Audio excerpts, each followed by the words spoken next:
Hello friends, నా పేరు రామ్. ఈ సెషన్లో మనం ఆదిత్య ఇన్ఫోటెక్ ఐపీ గురించి డిస్కస్ చేద్దాం. వీళ్ళు 1300 కోట్లు అయిపోతూ వస్తున్నారు.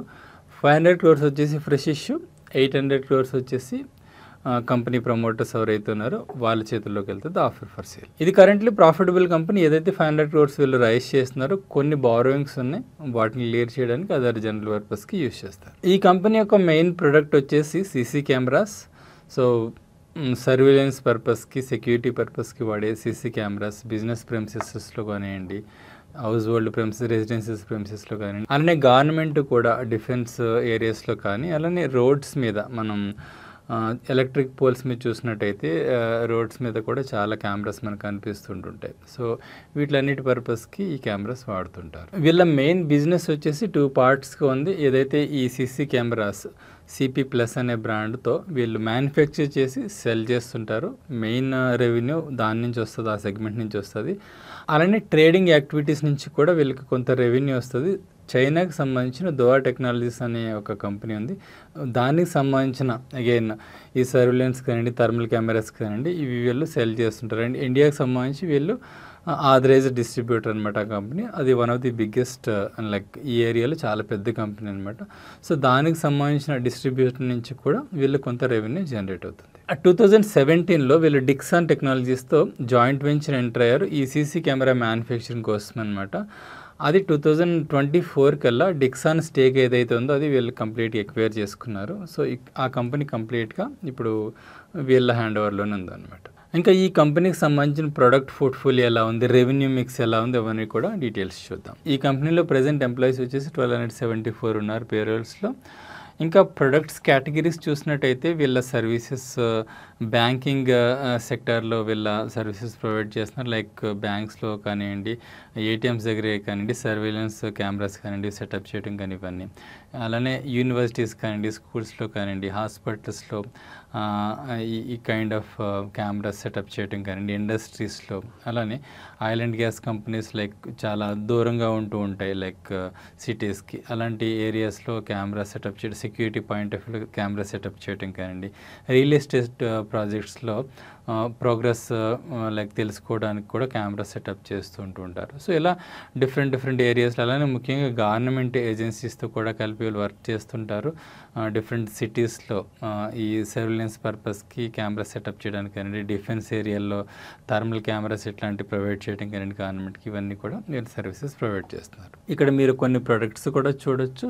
నెట్వర్క్ కెమెరాస్ ఈ ఇమేజ్లో మీరు చూసినట్టయితే, అలానే ఈ నెట్వర్క్ కెమెరాస్లో ఏదైతే రికార్డ్ చేస్తుంటారో దాన్ని స్టోర్ చేసుకోవడానికి నెట్వర్క్ వీడియో రికార్డర్స్ అని చెప్పి ఈ ఇమేజ్లో నేను చూపిస్తున్నాను, ఎన్విఆర్ అంటాం వాటిని. సో వీటిల్లో టిపికల్గా 30 days 60 days అట్లా స్టోర్ అవుతుంటుంది డేటా. సో 1 day యాడ్ అయ్యే కొద్ది, న్యూ డే యాడ్ అయ్యే కొద్ది చివర 60 days ఆర్ 30 days వెనకాల ఏదైతే ఉందో అది చెరిగిపోతుంటుంది అనమాట. సో ఏమైనా ఇన్సిడెంట్స్ జరిగినా, సెక్యూరిటీ పరమైన ఇన్సిడెంట్లు ఏమైనా జరిగినా కూడా సో అక్కడి నుంచి డేటా తీసుకొని చెక్ చేసుకోవడానికి వీలవుద్ది అనమాట. ఇంకా తర్వాత ఇమేజ్లో మీరు చూడొచ్చు అనలాగ్ హెచ్డి కెమెరాస్. అలానే ఆ డేటా రికార్డ్ అవ్వడానికి డిజిటల్ వీడియో రికార్డర్స్ డివిఆర్స్లో రికార్డ్ అవుతుంటాయి. అలానే other products like car cams ఉంటాయి, అవి కానివ్వండి. అలానే లైక్ రైల్వే స్టేషన్స్లో స్పీడ్గా మూవ్ అయ్యే ట్రైన్స్ని కూడా క్యాప్చర్ చేసే స్పీడ్ డూమ్ కెమెరాస్ కానివ్వండి. అలానే ఇంట్లో యూస్ చేసుకుని ఎట్లాంటి వైర్ కనెక్షన్స్ లేకుండా వైఫై బేస్ చేసుకొని వర్క్ చేసే ఈ ఈజీ హోమ్ అనే ప్రొడక్ట్స్ కెమెరాస్ కానివ్వండి.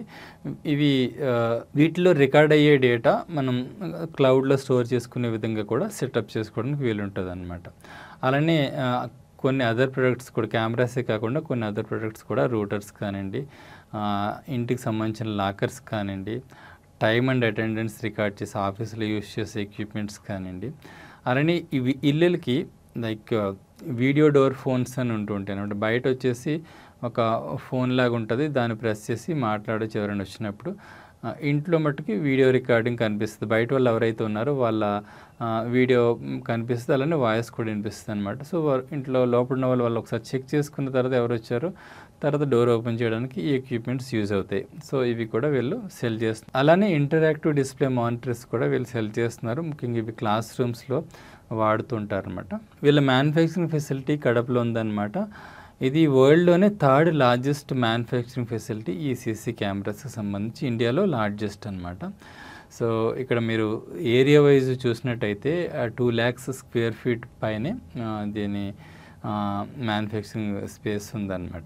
ఈ మ్యానుఫ్యాక్చరింగ్ ఫెసిలిటీలో పర్ యానం 1,72,00,000 యూనిట్స్ వీళ్ళు తయారు చేయగలరు. ఇక్కడ ప్రొడక్షన్ కెపాసిటీ ఎంత యూటిలైజ్ చేసుకుంటున్నారో చూసినట్టయితే లేటెస్ట్ ఇయర్లో కెమెరాస్కి సంబంధించి 78% ప్రొడక్షన్ కెపాసిటీ యూటిలైజ్ చేసుకుంటున్నారు. ఇంకా డివిఆర్స్ అండ్ పిఓఎస్ చూసినట్టయితే అరౌండ్ 70% ఏదైతే ఇన్స్టాల్డ్ కెపాసిటీ ఉందో దాన్ని యూజ్ చేస్తున్నారు. ఇంకా వీళ్ళు ఇండియా వైడ్ వీళ్ళ వేర్ హౌసెస్ కానివ్వండి, సర్వీస్ సెంటర్స్ కానివ్వండి ఇండియా వైడ్ స్ప్రెడ్ అయి ఉన్నాయి. మీరు ఈ ఇమేజ్లో చూడొచ్చు. బ్లూ కలర్ అండ్ ఆరెంజ్ కలర్లో కనిపిస్తున్నాయి కదా, సర్వీస్ సెంటర్స్ బ్లూ కలర్ ఉన్నవి, ఆరెంజ్ సెంటర్స్ వచ్చేసి వీళ్ళ బ్రాంచ్ నెట్వర్క్. ఇంకా వీళ్ళ ప్రోడక్ట్ని డిఫరెంట్ ఛానల్స్లో వీళ్ళు సేల్ చేస్తున్నారు. ముఖ్యంగా డిస్ట్రిబ్యూటర్స్ యూజ్ చేసుకుంటే ఏదైతే ఓల్డ్ స్టైల్ ఆఫ్ మెథడ్ ఉందో డిస్ట్రిబ్యూషన్, ఆ డిస్ట్రిబ్యూషన్ ద్వారానే మోస్ట్ ఆఫ్ ది ప్రొడక్ట్స్ వీళ్ళు సేల్ చేస్తున్నారు. అలానే ఆన్లైన్ ప్రజెన్స్ కూడా వెళ్ళుకుంటుంది. ఆ సెగ్రిగేషన్ కూడా మీరు ఈ గ్రాఫ్లో చూడవచ్చు. అరౌండ్ 79% త్రూ డిస్ట్రిబ్యూటర్స్ టు షాప్స్కి వెళ్ళి షాప్స్ నుంచి రిటైలర్స్ కొనుక్కుంటారు కదా, ఆ మోడ్లో సేల్ అవుతున్నాయి.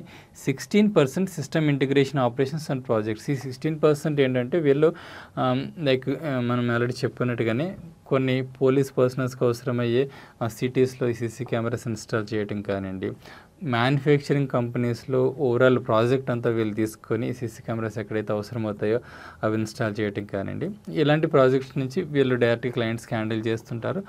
దాని నుంచి ఒక 16% వీళ్ళకి రెవెన్యూ జనరేట్ అవుతుంది. ఆన్లైన్ ప్రజెన్స్ నుంచి ఒక 2.5%, మిగతావి కొంత ఉన్నాయి. వీళ్ళ ప్రొడక్ట్ వైజ్ రెవెన్యూ మిక్స్ మనం చూసుకున్నట్టయితే వీళ్ళ సీసీ ప్లస్ ఏదైతే ఉందో మెయిన్ బ్రాండ్, దాని నుంచి మ్యాక్సిమం రెవెన్యూ వస్తుంది వీళ్ళకి. అరౌండ్ 68 to 69% రెవెన్యూ దాని నుంచి వస్తుంది. 25% రెవెన్యూ ఏదైతే దువా బ్రాండ్ అని చెప్పుకున్నాం కదా, చైనా కంపెనీకి సంబంధించి ఇండియాలో వీళ్ళు ఆథరైజ్డ్ డిస్ట్రిబ్యూటర్ అనమాట.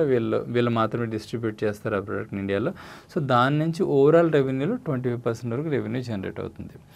ఇంకా రెవెన్యూ ఫ్రమ్ ఆపరేషన్స్ చూసుకున్నట్టయితే ఈ గ్రాఫ్లో మీరు చూడవచ్చు. అరౌండ్ 79% సీసీ కెమెరాస్, ఎన్విఆర్స్ అండ్ డివిఆర్స్ నుంచి వస్తుంది. 21% రెవెన్యూ ఫ్రమ్ మిగతా ప్రొడక్ట్స్ ఉన్నాయి కదా వీళ్ళవి, హార్డ్ డిస్క్స్ కానివ్వండి, కేబుల్స్ కానివ్వండి, వీడియో డోర్ ఫోన్స్ కానివ్వండి, రోటర్స్ కానివ్వండి, మానిటర్స్ కానివ్వండి, వాటి నుంచి అరౌండ్ 21% వస్తుంది. ఇంకా వీళ్ళకి ప్రొడక్ట్ కాన్సన్ట్రేషన్ ఏమైనా ఉందా అని చెప్పి చూసుకున్నట్టయితే product size very small, right. వీళ్ళ ల్యాక్స్ ఆఫ్ ప్రొడక్ట్స్ అమ్ముతుంటారు కాబట్టి ఆబ్వియస్గా పెద్దగా కాన్సన్ట్రేషన్ ఉండదు. బట్ ఈ టేబుల్లో మీరు చూడొచ్చు, ఒక కస్టమర్ నుంచి 4% రెవెన్యూ జనరేట్ అవుతుంది, 5 కస్టమర్స్ నుంచి 12% రెవెన్యూ జనరేట్ అవుతుంది, టాప్ 10 నుంచి 18% రెవెన్యూ జనరేట్ అవుతుంది. సో ఇది ఏమాత్రం కాన్సన్ట్రేషన్ రిస్క్ అని అనలేము. ఇది ఫ్రెండ్స్ వీళ్ళ overall business overview and different products. ఇప్పుడు ఫైనాన్షియల్స్ చూద్దాం. వీళ్ళ టోటల్ రెవెన్యూ 2023లో 2,295 crores ఉంటే ఇప్పుడు అది 3,000 దాటిందనమాట. 17% CAGR చెప్పిన రెవెన్యూ గ్రో అవుతుంది. ఇంకా ఈబీటా చూసినట్టయితే 181 crores ఉన్నది 258 crores వెళ్ళింది. సో ఈబీటా మార్జిన్ అరౌండ్ 8% దగ్గర ఉంది. ఈబీటా కూడా అరౌండ్ 19% చెప్పిన గ్రో అవుతుంది. సో ఈ 19 and 17% అన్నది మనం రియలిస్టిక్ నెంబర్స్ అనుకోవచ్చు దీని గ్రోత్ రేట్. ఎందుకంటే ప్రాఫిట్ కొంచెం ఎక్స్ట్రీమ్గా చేంజ్ అయింది, దానికి రీజన్ ఉంది. సో ప్రాఫిట్ వచ్చేసి 108 crores ఉన్నది, 23లో 108 crores ఉంది, 24కి 115కి వెళ్ళింది, 25 కూడా ఇంచుమించు అదే రేంజ్లో ఉంది. బట్ ఇక్కడ మనం 351 ఎందుకు చూపిస్తున్నామంటే ఒక ఎక్సెప్షనల్ ఐటమ్ ఉందన్నమాట, దానివల్ల ఎక్కువగా వచ్చింది. బట్ అది నెక్స్ట్ ఇయర్ కంటిన్యూ అవ్వదు. సో దట్ ప్రాఫిట్లో పెద్దగా చేంజ్ ఏం లేదనమాట. సో ఏదైతే 80% CAGR రిటర్న్ గ్రోత్ చూపిస్తుంది ప్రాఫిట్ గ్రోత్, మనం అది కన్సిడర్ చేయకూడదు. ఏదైతే ఈబీటాలో మనం సేల్స్లో 17%, ఈబీటాలో 19% అనుకున్నాము, ఆ గ్రోత్ రేట్స్ కంటిన్యూ అవుతాయని చెప్పి ఎక్స్పెక్ట్ చేయొచ్చు. సో ఈ ప్రాఫిట్ లేటెస్ట్ ఇయర్లో 351 ఉంది కదా, 351లో 248 crores ఎక్సెప్షనల్ ఐటమ్ ఉందన్నమాట. అది తీసేసినట్టయితే almost similar range or maybe కొంచెం తక్కువగా ఉండే అవకాశం ఉంది లేటెస్ట్ ఇయర్ ప్రాఫిట్. అది నెక్స్ట్ ఇయర్ కంటిన్యూ అవ్వదు కాబట్టి సో అదొకటి దృష్టిలో పెట్టుకోండి. ఇంకా టోటల్ అసెట్స్ చూసినట్టయితే 1,700 crores 2023లో ఉంది, ఇప్పుడు అది 3,200 crores వెళ్ళింది. రిటర్న్ ఆన్ ఈక్విటీ అరౌండ్ 35% దగ్గర మెయింటైన్ అవుతుంది, రిటర్న్ ఆన్ ఈక్విటీ బెటర్గా ఉంది. ఇంకా ROI, ఇంకా రిటర్న్ ఆన్ క్యాపిటల్ ఎంప్లాయిడ్ కూడా అరౌండ్ 23 దగ్గర ఉంది లాస్ట్ 2 yearsది. సో బెటర్గా ఉంది. లేటెస్ట్ ఇది మనం కన్సిడర్ చేయనవసరం లేదు, ఎందుకంటే నెట్ ప్రాఫిట్ ఇన్ఫ్లేట్ అయ్యింది కాబట్టి దానివల్ల ఇది కూడా ఇన్ఫ్లేట్ అయ్యింది. ఇంకా డెట్ ఈక్విటీ రేషియో కూడా బెటర్గానే ఉంది. లేటెస్ట్ ఇయర్దే మనం చూసుకోవాలి, ఎందుకంటే ప్రీవియస్ ఇయర్వి ఇప్పుడు ఉండవు కాబట్టి డెట్ 0.41 ఉంది. So this is very good ratio. ఓవరాల్గా ఫండమెంటల్స్ చూసుకున్నట్టయితే ఈ కంపెనీస్ అయితే చాలా బెటర్గా ఉంది. ఎనీవే ఎక్సెప్షనల్ ఐటమ్ ఒకటి వచ్చినప్పటికీ అది పక్కన పెట్టేసినా కూడా ఓవరాల్గా ఫండమెంటల్స్ అయితే బాగున్నాయి. ఇంకా అదర్ ఐపీఓ డీటెయిల్స్ చూద్దాం. ఈ కంపెనీ 29th జూలైన ఐపీఓకి ఓపెన్ అవుతుంది, 31st జూలైన ఐపీఓ క్లోజ్ అవుతుంది. 22 షేర్స్ మినిమం మనం అప్లై చేయాల్సి వచ్చింది. 640, 675 పర్ షేర్ ₹1 ఫేస్ వాల్యూ ఉన్నదాన్ని వీళ్ళు ఐపీఓకి ఆఫర్ చేస్తున్నారు. మినిమం ఇన్వెస్ట్మెంట్ వచ్చేసి ₹14,850 ఇన్వెస్ట్ చేయాలి. ఆఫర్ రిజర్వేషన్ చూసినట్టయితే క్యూఐబిఎస్కి 75%, ఎన్ఐఎస్కి 15%, రిటైల్ ఇన్వెస్టర్స్కి 10% ఆఫర్ చేశారు. ఇంకా అదర్ ఐపీఓ టైం టేబుల్ చూసుకున్నట్టయితే బేసిస్ ఆఫ్ అలాట్మెంట్ 1st ఆగస్ట్ని డిసైడ్ అవుతుంది. ఫండ్స్ రిఫండ్ చేయడం కానివ్వండి, అలాట్ కాని వాళ్ళకి, అలాట్ అయిన వాళ్ళకి షేర్స్ క్రెడిట్ చేయడం కానివ్వండి 4th ఆగస్ట్న అవుతాయి. ఈ కంపెనీ 5th ఆగస్ట్న స్టాక్ ఎక్స్చేంజెస్లో లిస్ట్ అవుతుంది. ఇంకా కంపెనీ వాల్యుయేషన్స్ చూద్దాం. అంటే ఈ ప్రైసింగ్ బేస్ చేసుకుని వాల్యుయేషన్స్ రైటా కాదన్న పాయింట్ ఇక్కడ మనం డిస్కస్ చేద్దాం. స్టాక్ ప్రైస్ వచ్చేసి 675 దగ్గర డిసైడ్ చేశారు. లేటెస్ట్ ఈపీఎస్ 33 ఉంది, ఎన్ఏవి వచ్చేసి 95 ఉంది. అగైన్ ఈ ఈపీఎస్ బేసిస్ని మనం పీ రేషియో క్యాలిక్యులేట్ చేస్తే 20 వస్తుంది, but this is not right number. ఇది మీరు ఇగ్నోర్ చేయొచ్చు, జస్ట్ నేను క్యాలిక్యులేషన్ పాయింట్ ఆఫ్ వ్యూ చెప్పాను అంతే. ఇంకా పీబీ రేషియో 7 ఉంది. ఈ 20ని ఎందుకు ఇగ్నోర్ చేయమంటున్నానంటే అగైన్ నెట్ ప్రాఫిట్లో ఎక్సెప్షనల్ ఐటమ్ యాడ్ అయింది కాబట్టి ఈపీఎస్ కూడా ఇన్ఫ్లేట్ అవుతుంది. అలానే పీ రేషియో మనకు తక్కువగా అనిపిస్తుంది, బట్ అది రైట్ నెంబర్ కాదు. అది ఎక్స్క్లూడ్ చేసి మనం క్యాలిక్యులేట్ చేసినట్టయితే మనకి అరౌండ్ 77 దగ్గరికి పీ రేషియో వస్తుందన్నమాట. అలానే మేబీ అది కాకుండా లాస్ట్ ఇయర్ బేస్ చేసుకుని చూసినట్టయితే 56 వస్తుంది పీ రేషియో.